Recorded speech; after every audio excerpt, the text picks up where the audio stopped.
Hello, and welcome to this week's Story Behind the Stories for the April 1st edition of the Neepawa Banner Press. We really just got through that month of March, and we're starting a new one, apparently. I'm your host this week, Casper, Wehrhahn, writer, photographer, and archivist for the Neepawa Banner Press, and I'm joined this week by Paterson. Kira, thank you so much for joining me. Thank you for having me, I guess. And we have another full paper this week to go through, don't we? Yeah.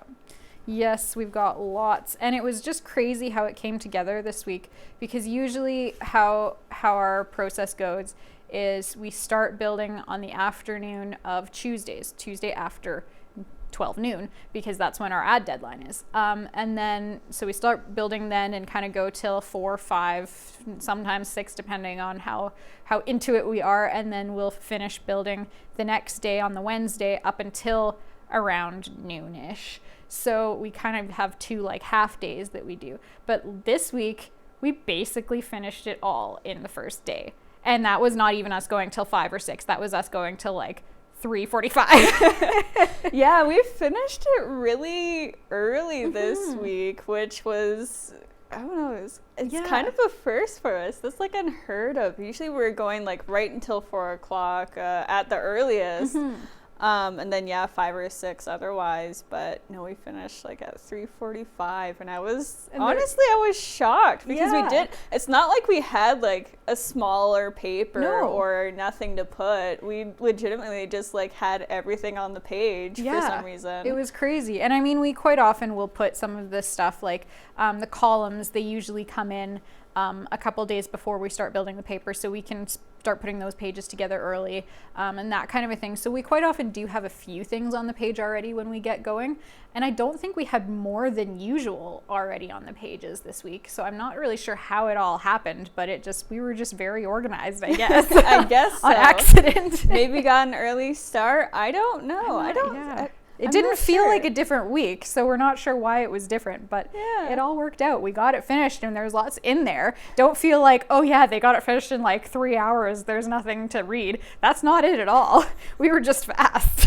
I guess so. Maybe computers just cooperated a bit more. Who knows? But yeah, we have a big paper this week with a lot of big news, and very, very big news on the front page here. And I'm sure shocking to many people. I know when I saw this, I was very shocked. But right on the front page, you can see, and even better if you pick up a hard copy of the paper yourself, but Ken Waddell, our editor and publisher here, is retiring. I don't know, like, it seemed like it was never going to happen, right? It was never going to happen. He's been doing this for like more than 32 years, I think, and now he's gonna hang up the hat. Right? I mean, this has been his baby since 1998 or 89 or something. If my brain works correctly, he's gonna kill me for not knowing that, but but like, he's been at this for forever, and the banner has been kind of the one thing that he is stuck with for possibly longer than anything else. I don't know that for a fact, but I know that he had done a number of different things before he came to the banner, and the banner is just the thing that he really stuck with and was very important to him in his whole life. So we always kind of got the idea that he was never gonna retire. He was just gonna do this until he died, and he had this joke that he'd be working up until he died, and if he died, just make sure we don't have the funeral on a Tuesday, because we got to get the paper built on the Tuesday, right? So it was just kind of a lot of people, when they saw this front page, they were like, what? Are you serious? Like, and then there were some that were like, yes, finally, about time. We'll start advertising again. Yeah, right? We'll read this paper again, finally. No, his columns won't be in there. But yeah, it was just crazy. It's definitely a front page worthy story, right? Yeah, absolutely. And yeah, like you said, he's been doing this a long time. I admit I don't remember the exact year off the top of my head myself, but the paper has come a long way. just starting with the Banner, of course, under him, and then purchasing the press to become the Banner Press, and, you know, keeping it going and keeping it local, because that's a very big, important part of a newspaper, really, is just having that sort of local feel, because, you know, all these corporate newspapers aren't really working out that well, and they're disappearing. One thing I wanted to ask, though, can you remind me what the date is of this week's paper? Yes, absolutely. So our date for this week's paper is April 1st. So if you're getting all up in a hubbub over this, well, you won't have to say goodbye to him for long, because April Fools, he's not going anywhere. Sorry to disappoint if you're disappointed. But if you're relieved, well then, you're welcome. Yeah, exactly. Hope you had a good laugh. Yeah, this was a great idea, and I think we'd sort of like discussed ideas for doing papers for like April Fools in the past, but like we never really got around to it, or like had an idea for it. And there's only so many years where actually the date of the paper is the 1st of April. Yeah. So it worked out this year very well, and we actually were able to very last minute kind of think of something to put on the front page to kind of fool with you a little bit. Yeah, and it was very funny because I just happened to sort of be away from my desk or the office for one reason or another when this is being talked about. So on the Tuesday, I think I came back up from the archives or something, or back from lunch, and everyone was sort of like starting to get the paper together with like ads and stuff, and then it was brought up like, oh wait, Casper, does Casper know our idea for the front page? I was just like, no, I don't. And Diane, our ads person, got a rough draft of the page and brought it over to me, and she's like, huh. I was processing. I was just standing there silently for a second. I was just like, oh right, April 1st. Everyone laughed. Were you shocked for a moment? Did you believe it for a second? You know, I'm not quite sure, because I knew our paper was coming out on that date, and it wasn't really in Ken's immediate plans beforehand to retire, and he would have like said something, you know. You would think, right? But you know, things happen. He gets busy, so. And you're always in the archives anyway, so if he says something, you never hear. Always looking for stuff in the archives. So yeah, I was like thinking really hard about that for a second. Does this add up? Yeah. And Dan was joking, just like, it looked like you were thinking like, oh, dang, am I gonna have to work for Micah now? But yeah, that was a good time, and I hope that everyone else reading the paper had a good time with that as well. And I hope that people will read the cut line that's on the front page that says, see page 2 for more details, and that they will flip the page and see that it is not in fact real. Yes, that's the important part there, is we do have see more details on page 2. And it gives it away there. That is an April Fool's prank. But we do have a lot more big news to get into here. Some actual real news here, not pranks. And we're going to start that off with something very tasty. It's once again time for the Maple Syrup Festival, isn't it? Yeah. Have you ever been to the Maple Syrup Festival? I have not. No? I've had the syrup on a stick at Festival du Voyageur before, but I've never gone to the McCreary Festival. Okay. I've been to it, I think, of just once for the paper. I went and covered it, and it was really fun. It was really cool. They have the sugar bush where they take you on a tour of where all the maple trees are and where they collect the sap and stuff, and then they'll roast some bannock on a stick in the bush there. When I was watching somebody give a tour, they actually let one of the people or a few of the people taste and this was before COVID, but like literally drink some of the sap from one of the buckets where it was being collected just to taste the sap, because it doesn't taste quite like maple syrup when it's still sap because it's very watery. But it's really cool, like all around experience. They do, like you mentioned, the maple syrup on a stick where they put it on snow so it kind of gets a little bit hard, and then they wrap it up on a stick so it's like a popsicle. And then they'll have some entertainment. They'll have lots of demonstrations. They're going to have a drive-in movie the night before the actual like festival itself kicks off. So it's really exciting. This year it's set for April 8th and 9th. Last year it was only virtual. The year before it was canceled very last minute, because being beginning of April and when things were shut down in March of 2020, then it kind of was like, oh, I guess we just can't do it. Like a month ahead of time, they were all of a sudden just out of the blue, they couldn't do it. So it hasn't been in person for the last 2 years. So they're very excited to get back to in-person stuff. They're very excited to be doing this festival again, because McCreary is the designated maple syrup capital of Manitoba. So it's really cool that it's kind of in our backyard per se, and it's easy for us to get to. Just drive up the highway. It's a little bit of a drive, but it's just straight highway driving, which is nice. So yeah, it's really exciting that they're going to be able to get back to that, and people are going to be able to experience that again.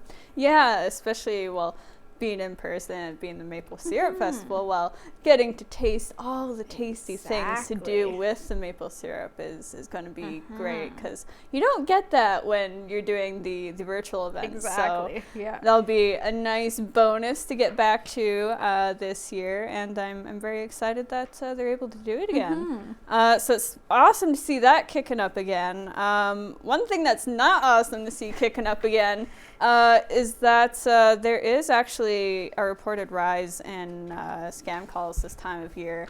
And we actually got a call to the office here on March 25th from a resident within our area, just saying like, hey, I heard about like this scam call because a friend of mine got it, and I actually ended up getting one too. And I didn't get scammed, but my friend did. So they called us to let us know about this call that was going on, and seeing if we had heard anything else about it, and just to look around and see if the RCMP has heard anything as well, and to maybe do up a story on that. So that is what I did. I did that story.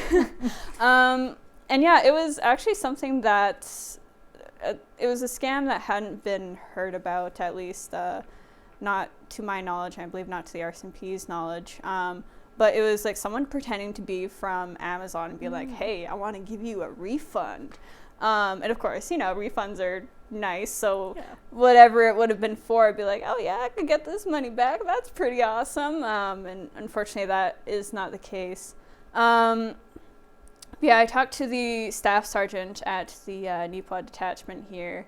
And yeah, there has been a rise in scam calls, and there's a lot of different scams that go on. It's not just calls, it's like emails, texts, that sort of thing.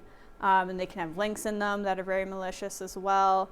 And they can get a lot of money from people out of them for one reason or another. Either just from like the initial interaction, or like, you know, the scammers being like, oh, well, if you do this, then like you'll get your stuff back. But that's not the case. And so I talked to the staff sergeant there, and he very heavily recommends looking at the Canadian Anti-Fraud Centre, just to help keep up with the different scams that are going on. Right now, very popular one is the Canada Revenue Agency scams, just because it is tax season. But there's a whole lot of different ones out there, so that's a great way to keep up on the current ones that are going on, and just all of the different ones that have happened in the past. Because you can sort them by different ways as well, like alphabetically, or if it's just targeting individuals, or if it's targeting businesses and that sort of thing. So very useful. Yeah. Well, yeah, definitely one of the best ways to prevent the possibility of being scammed is to be aware of the different schemes, because these people are very creative and they come up with tons of different ideas on how they might fool people. So if you know that there's one about Amazon refunds going around, then you can, if you get that call, you can be a little suspicious and think, okay, is this actually a refund for something I ordered, or is this a scam? And you can look into a little bit, and always just like make sure that you are positive that it is real before you give any information, right?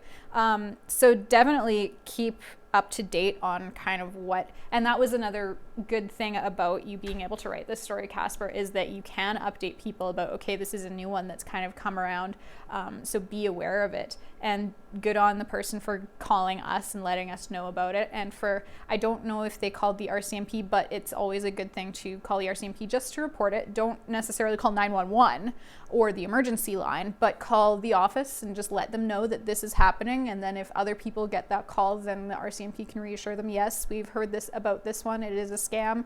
Make sure you don't interact with those people. So it is very good to be able to report these things and to be able to read about these things. Absolutely, yeah. Because you can report the scams and frauds to the Anti-Fraud Center, but the detachment did note that it's like very important to also report it to your local RCMP detachment so that they can keep track of this stuff. And as well just to like verify numbers that you're maybe not sure of, or just to make sure like, yeah, this is real. Because you can also, I mean, check for numbers in general, but you can also get scammers that are pretending to be from RCMP detachments. So if you're like ever unsure, the staff sergeant said just like you can hang up, look up the number in like a phone book or something, call the detachment that they were claiming to be from, and see were you actually calling me, and they can verify whether or not they were actually calling you. Well, and that's the same with like CRA ones and stuff like that. Look up the CRA toll-free number, give them a call and say, hey, were you trying to get a hold of me? Because they say that they know that there are these scams going on. So if they actually were trying to get a hold of you, they will understand you hanging up and saying, okay, I have to verify this, just can I hang up and call you back, type of a thing. They will understand that. They know you want to protect yourself. So don't feel like you have to stay on the line with these people if you're unsure of who they are, if they are actually who they say they are, right? Yeah, absolutely. So yeah, there's a bunch of information that you can get from the Anti-Fraud Center, aside from, you know, what current scams are going on or what has been going on in the past. There's like different tips on like how to recognize scams and that sort of thing, and how to report them to the Anti-Fraud Center, and which can be done either on their website or through a toll-free number. So lots of different stuff that you can do there, and hopefully this article with the information is going to sort of help curtail some of the scams that's been going on. We have some more good news, though. It's not a scam, and it's for a very good cause, some money that has been raised by William Morton Collegiate Institute, if I remember that off the top of my head, just looking at the abbreviation. That is in Gladstone, that school there. And Kira, this was a story that you did. It's a very good story. And it all started with this one teacher, didn't it? Yes. Actually, so the way I got the story tip was from one teacher, Mr. and I've forgotten his name, and now I feel terrible, but I don't think I put it in the story. I do see a Teresa Morrison-Myers. So yes, there. I talked to Teresa. She was the one that was kind of heading up this stuff. And she, Mr. Watson, I think it was the one who originally called.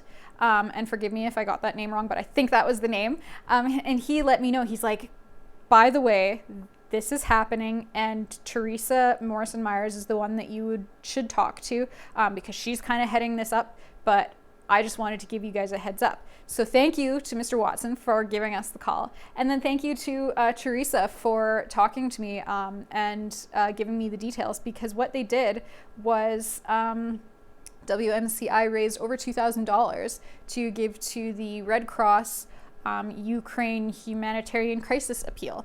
And Teresa explained that it was actually kind of the brainchild of their head custodial staff, Mrs. Leslie Owen. And she kind of came up with this idea and talked to Teresa and said, I think we should raise some money for Ukraine. How are we going to do this? So they brainstormed. Teresa talked to her grade 8 class and said, hey guys, do you want to kind of help out with this project? And they were all gung-ho and they're like, yes, let's do it. So they put together like blue and yellow ribbons for people who donated.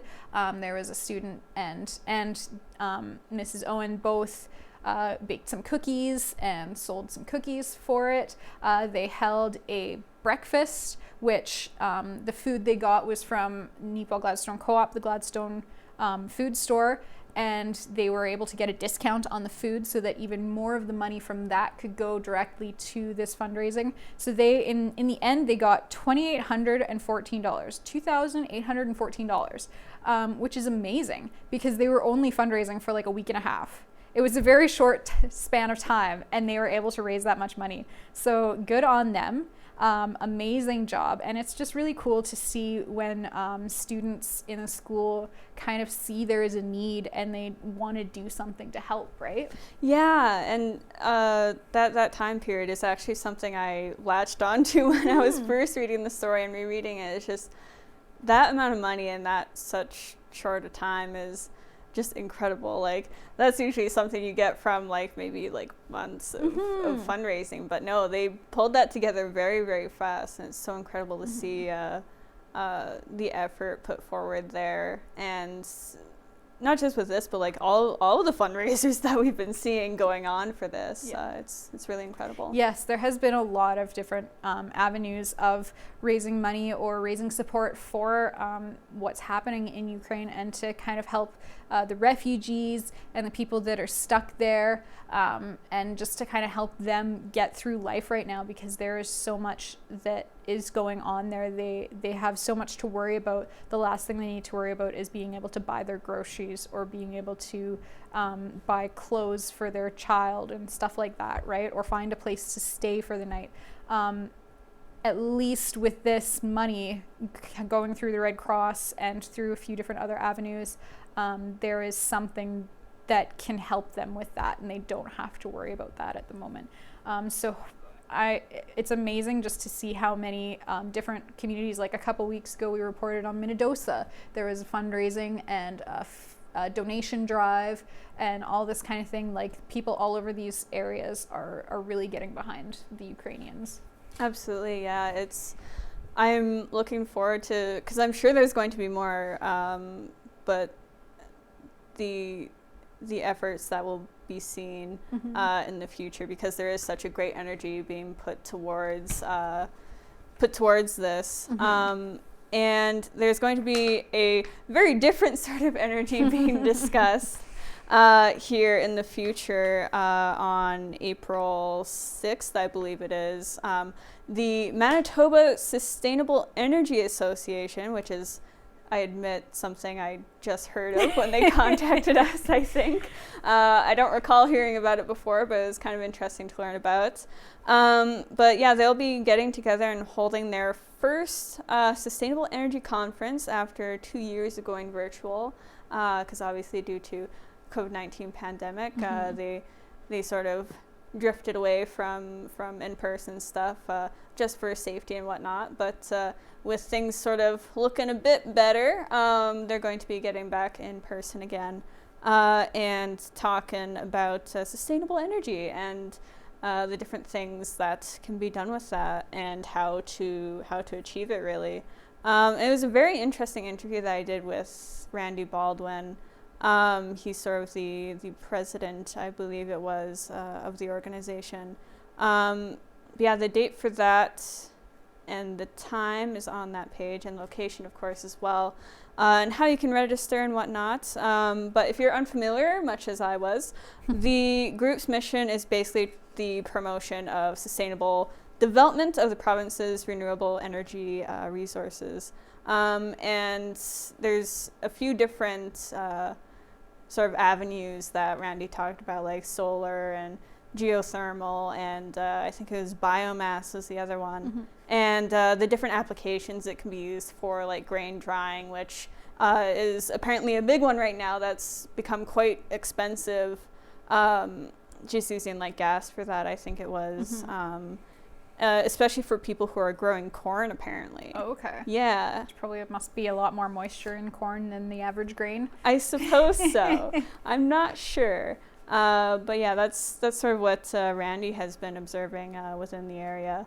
And of course, you know, Manitoba, it's a big agricultural province, so who knows, that might spark some interest for some farmers. There's going to be a lot of different people speaking there, whether they're like doctors or professors or people from Manitoba Environmental Industries Association, for example, or just people that have like personal experience, like living on like a solar grid or something. So be very interesting, I'm sure. Yeah.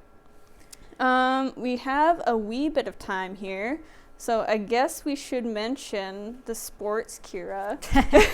I guess so. Perhaps we should. Very briefly, for Owen's sake, because he works very hard. He does. I gotta give him credit because we don't want to do this stuff.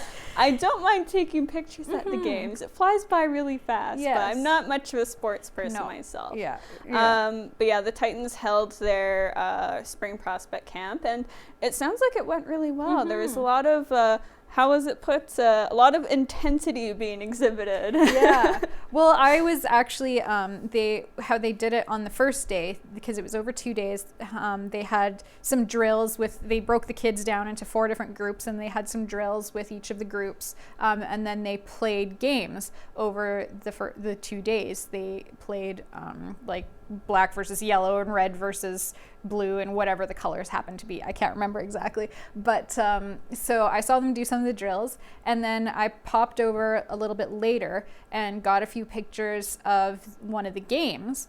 And it was actually really intense. Like, sometimes you watch a hockey game and it doesn't look like they're trying very hard. And I don't know if that's just maybe the games that maybe don't matter as much. Really, every game matters, but that are like maybe more a little bit preliminary, or they've already clinched their playoff spot, so it doesn't really matter if they win. So then you see that there's not as much of the effort. But in this one, they were just like really at it. Like, these kids, it wasn't a real game, but they were at it, and it was crazy. And I was just really impressed by the effort that they put in.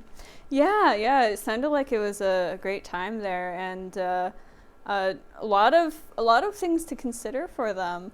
And as well, very quickly, I will mention that the Manitoba team had their games against the Boys Vane team there, and Boys Vane really gave them a run for their money. There were some tough games there, and you can see all of that on page 13, so please be sure to take a look there and get the full story, and of course take a look through the full paper, because once again, this was a very, very full paper, and we couldn't get to everything, of course, on the show. But we don't have a whole lot of time left over, so we should start wrapping up, unfortunately. I'm sure there's a lot more that we could get into and discuss and keep talking about a lot more. But thank you very much for joining us. We rely on you, of course, to keep the paper going and free and just get the news out to you. So if you'd like to advertise with us, please contact us at ads@neepawabanner.com or by phone at 204-476-3401. Be sure to take a look at that info there. And of course, if you have any news stories, photos, tips for news stories that you'd like to send in to us, or for photo ops or whatever, or a letter to the editor that you would like to send in to us, express your opinion on something, a thumbs up or thumbs down, what have you, you can send that to news@neepawabanner.com. Or again, if you want to give us a phone call, a little quick phone call there, 204-476-3401. Thank you, and we will see you next time.